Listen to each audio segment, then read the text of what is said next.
ஜாதியை ஒழிக்க பிஜேபி தயாரா அல்லது RSS தயாரா அல்லது அந்த பாசறையில் வளர்ந்து இப்போது தனியே ஒரு அமைப்பை உருவாக்கி இருக்கிற அண்ணாமலை போன்றவர்கள் ஜாதியை ஒழிப்போம் என்று பேசுவார்களா?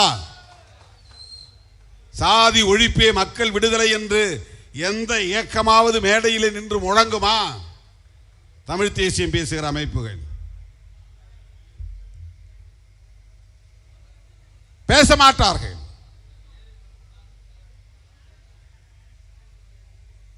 புரட்சியாளர் அம்பேத்கருடைய அரசியல் தான் இந்திய அரசியலின் அடிப்படையாக இருக்கிறது. அம்பேத்கர் தான் அச்சாணியாக சுழல்கிறார். அந்த அச்சாணியில் தான் இந்த அரசியலை சுழல்கிறது. ஆதரிப்பவர்கள் ஒரு புறம், எதிர்ப்பவர்கள் ஒரு புறம். அதனால்தான் காங்கிரஸ் தலைவர் ராகுல் காந்தி செல்லும் இடமெல்லாம் கான்ஸ்டிடியூஷனை உயர்த்தி பிடிக்கிறார். என்றைக்காவது மோடி கையிலே கான்ஸ்டிடியூஷனை உயர்த்தி பிடித்திருக்கிறாரா? சொல்லுவார் அப்பப்போ, சுதந்திர நாள் அன்றைக்கும் குடியரசு நாள் அன்றைக்கும் கான்ஸ்டிடியூஷனை பற்றி பேசுவார், அம்பேத்கரை பற்றி பேசுவார், அவ்வளவுதான். ஆனால் ராகுல் காந்தி இன்றைக்கு பிஜேபியை வீழ்த்துவதற்கு ஒரே ஆயுதம் அம்பேத்கர் தான் என்று கண்டறிந்திருக்கிறார். அவர் எழுதிய அரசமைப்பு சட்டம்தான் என்பதை உணர்ந்திருக்கிறார். இதை இந்த மண்ணில் 40 ஆண்டு காலமாக பேசி வருகிற இயக்கம் விடுதலை சிறுத்தைகள் கட்சி.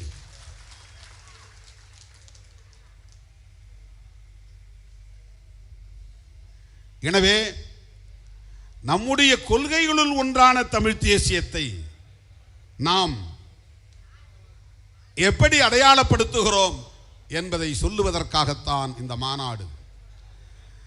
தமிழ் தேசியம், தேசியம்ங்கிற சொல்லே முதல்ல தமிழ் சொல் கிடையாது. அந்த தூய்மைவாதம் வந்துடும். இந்த இனவாதம் பேசுறவன்ட்ட தூய்மைவாதம் வந்துடும்.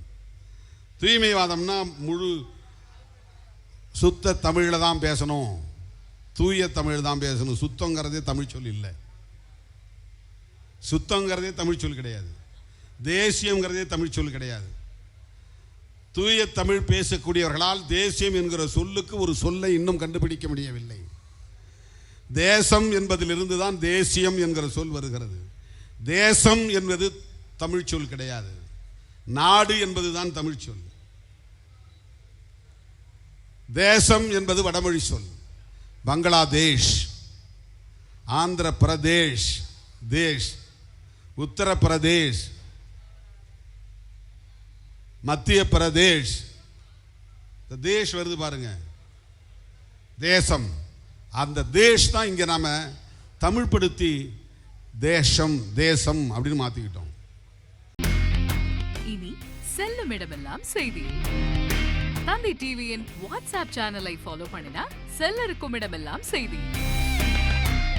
இதோ QR கோட், இப்பவே ஸ்கேன் பண்ணுங்க, ஃபாலோ பண்ணுங்க.